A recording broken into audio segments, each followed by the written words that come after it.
बिस्मिल्लाहिर्रहमानिर्रहीम। दोस्तों, आज की जो मेरी वीडियो है उसका टॉपिक है यूरोप का एक इंतहाई छोटा सा मुल्क। उसका नाम है माल्डोवा।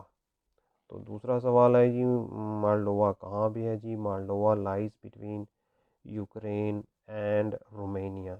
रोमेनिया और यूक्रेन के दरमियान बिल्कुल सैंडविच बना हुआ है। ठीक है, इंतहाई छोटा मुल्क है और गरीब भी है। यूरोप के गरीब मुल्कों में से इसका नाम है। अब आपका आगे सवाल होगा, मेरे भाई अगर गरीब मुल्क है तो हमने वहाँ पे जाके क्या करना? तो भाई यही तो इसी में तो आपने अपना आंसर ढूंढना है। जितना गरीब मुल्क होगा उतना ही वहाँ पे जाके आसानी से बिजनेस सेटअप हो सकता है। ठीक है, ठीक है जी, ये भी आपकी बात पल्ले पड़ गई। अब आगे क्या करना है जी? वहाँ जाना किस तरह है? हमें तो चाहिए वीज़ा। तो माल्डोवा का ना वीज़ा तो ई वीज़ा मिल जाता है आपको, मगर ई वीज़ा भी इनविटेशन के बगैर नहीं मिलता। तो आपको चाहिए होगा इनविटेशन लेटर, उसके ऊपर होगा रेफरेंस नंबर। रेफरेंस नंबर जब आप लिखेंगे ई वीज़ा के ऊपर तो आपका ई वीज़ा गो थ्रू हो जाएगा। अब आपका अगला सवाल होगा, क्योंकि सवाल बहुत होते हैं ना लोगों के, कि भाई इनविटेशन लेटर किस तरह हासिल किया जाए? तो वो भी भाई पक्की पकाई डिश आपको मिल जाएगी। कुछ थोड़ी सी एफर्ट तो चाहिए होता है ना। गूगल पे करें सर्च, वहाँ कोई बंदा ढूंढ लें। कितने लोग हैं जो आपको भेज सकते हैं इनविटेशन लेटर? मैंने ऐसे कुछ 2 महीने हो गए होंगे, मैंने किया था सर्च और एक दो बंदे मुझे मिल गए थे और वो कुछ मांग रहे थे 300 400 500 डॉलर्स। हर बंदे का अपना रेट है। बस कुछ सूटेबल सा बंदा, ये समझें कि सही बंदा होगा जो आपको इनविटेशन लेटर भेज दे। ठीक है, ये आप अब आपकी अपनी एफर्ट है। ठीक है, तो इनविटेशन लेटर ऐसे मिल जाता है 200 300 400 500 डॉलर्स तक। ठीक है, ये वीज़ा ही होता है इनविटेशन लेटर। अच्छा जी, चलें, यहाँ तक तो आपने सफ़र तय कर लिया। आप जहाज़ पे बैठ गए और मालदोवा उतर गए। अब मालदोवा की कंट्री के अंदर आ गए।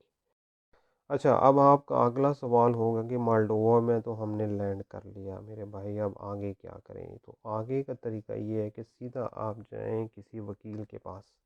ठीक है, जिसको लॉज का अच्छी तरह पता हो कि यहाँ पे माल्दोवा में फॉरेनर कैसे सेट हो सकता है। तो वकील के पास जाएं मेरे भाइयों। कितनी फ़ीस ले लेगा? 1000 1200 1500 डॉलर ले लेगा आपसे फ़ीस। तो आपका आपके नाम की कोई शॉप वगैरह वहाँ पे खोल लें। ठीक है, और उसके बेस पे आपने अप्लाई करना है वहाँ पे as a owner of the business. Business की ओनरशिप की बेस पे आपने सेटलमेंट अप्लाई करनी है। कुछ समझ आ गई ना आपको? तो आगे भाई क्या करना होगा? आगे ये होगा कि बिज़नेस आपका एक दफ़ा सेटअप हो गया तो वही जो बंदा वकील होगा वो आगे उसी की बेस पे आपके लिए अप्लाई करेगा। तो आपका स्टेटस चेंज हो जाएगा। हाँ, इट मे बी कि आपको इन आउट होना पड़े। ठीक है, कि आपको वापस आके फिर वापस माल्डोवा जाना पड़े, ये भी मुमकिन है। ठीक है, ये जब आप वहाँ पे जाएंगे वकील आपको बता देगा। आप एडवांस में भी वकील से पूछ सकते हैं। ठीक है, गूगल पे सर्च मार के यार ढूंढ लें कौन सी आजकल मुश्किल चीज़ है। अच्छा, अब आगे क्या करना है जी? बिज़नेस। बिज़नेस कोई छोटी मोटी शॉप खोल लें आप। ठीक है, लेकिन बिज़नेस होना चाहिए। कागज़ों में बिज़नेस नहीं होना चाहिए, प्रॉपर बिज़नेस होना चाहिए। ठीक है, अगर आपने वहाँ पे सेट होना है या किसी दूसरे मुल्क में फ्यूचर में मूव होना है, वीज़ा लेना है, तो आपके पास एक प्रॉपर बिज़नेस होना चाहिए। उस पे 10 लाख रुपया लगाएं आप, 10 12 लाख रुपया लगा दें, क्या है? तो जब आपका बिज़नेस सेटअप हो जाएगा, ठीक है, तो उसके बाद 6 महीने लगाएं उधर। फिर आपने कोई भी अप्लाई करना है, यूक्रेन के लिए अप्लाई करना है या फ्रांस के लिए, जर्मनी के लिए शेंजन वीज़ा अप्लाई करना है, तो आपका वीज़ा इजीली लग जाएगा। उसकी वजह ये होगी कि आपकी एक बिज़नेस है, उधर से आपकी इनकम आ रही है। ठीक है, आपके खर्चे भी हो रहे हैं, तो आपकी बैंक स्टेटमेंट भी ऑटोमेटिकली बन जाएगी और वीज़ा भी इजीली मिल जाएगा। क्योंकि एक तो छोटा सा मुल्क है, गरीब मुल्क है, और वहाँ पे आप बिजनेसमैन हो। समझ आ गई ना आप कहानी? तो फिर जो है ना, और दूसरी बात है, जो उनके अपने लोग हैं ना, उनका तो शेंजन में एंट्री वीज़ा, उनको वीज़ा चाहिए ही नहीं। अम्बेसी वालों का उधर काम ही क्यों नहीं है, ऐसे पंखे मार रहे हैं, उनको कौन अप्लाई करता है उधर वीज़ा? जब कोई होगा तो अप्लाई करेगा ना।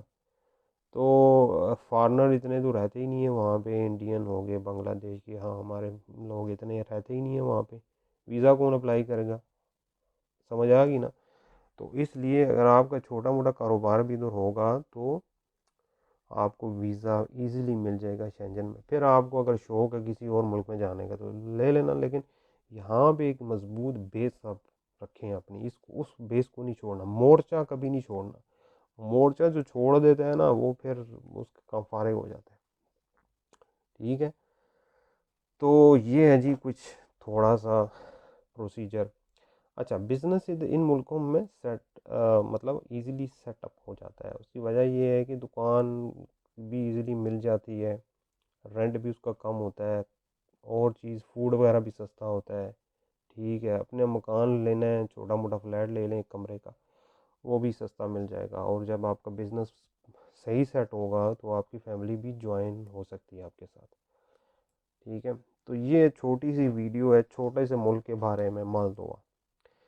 और यूरोपीय यूनियन में तो ये भी आ जाएगा इन फ्यूचर में, तो ज़रूर आएंगे ये। ठीक है, जो भी ये हैं, मतलब है कि इसके अलावा भी जो हैं मुल्क, वो भी यूरोपीय यूनियन में लाजमी आएंगे मेरे भाई। यूरोप को इतना बड़ा, वो 1000 मुल्क थोड़े ही हैं इसके अंदर। कितने मुल्क हैं यूरोप के अंदर टोटल? 40-45 मुल्क होंगे। 28 तो ऑलरेडी यूरोपीय यूनियन का हिस्सा है, बाकी जो रह गए वो भी आ जाएंगे, सब ने अप्लाई किया होगा। तो ये फिक्र ना करें यार कि ये तो यूरोपीय यूनियन में नहीं है, पता नहीं आएगा कि नहीं आएगा, फलान है ढमकान है। और भाई ज़रा सब्र करें, ये भी यूरोपीय यूनियन से आ जाएगा। ठीक है, यूरोपीय यूनियन में आ जाएगा। ठीक है, तो मालदोवा में और जो आपको शौक होता है ना गेमे में डालने का, वो भी उधर चक्कर कुछ ना कुछ होगा। ठीक है, क्योंकि रोमेनिया का वहाँ से एक्सेस बहुत ही ईजीली है। ठीक है, और बहुत सी चीज़ें उधर सुनने में भी आई हैं, बन जाती हैं, मगर अब ये आप खुद ही जाके फाइंड आउट करना। मैं इधर बैठ के हर चीज़ के बारे में रूमर्स नहीं दूंगा किसी को, लेकिन मालदोवा में बहुत कुछ हो रहा है और हो जाता है। ठीक है, बशर्ते कि आप वहाँ पे प्रॉपरली आपके पास स्टेटस हो और आप सेटल हो। ठीक है, थोड़ा सा खर्चा करें तो आप सेट हो सकते हैं ईजिली, लेकिन उसके लिए ज़रूरी है कि पहले आप वहाँ पे लैंड करें विज़िट वीज़ा पे, फिर उसके बाद आपका स्टेटस भी चेंज हो सकता है वकील के ज़रिए से। ऐसे नहीं पूछे, वो ऐसे जो गरीब मुल्क होते हैं ना, उनमें आपको पता है ना, फिर दूसरा काम भी चलता है, तो फिर उससे काम सारे सीधे हो जाते हैं। समझा करें। लेकिन अगली बात, इसमें तो आप लोग माहिर हैं। तो ये है जी मेरी वीडियो मालडोवा के बारे में। तो अगर मज़ीद किसी को कुछ पूछना है तो मुझे आप अपना सवाल लिख दें, मैं आपको आंसर कर दूंगा। इजाज़त चाहता हूँ दोस्तों, अल्लाह हाफिज़।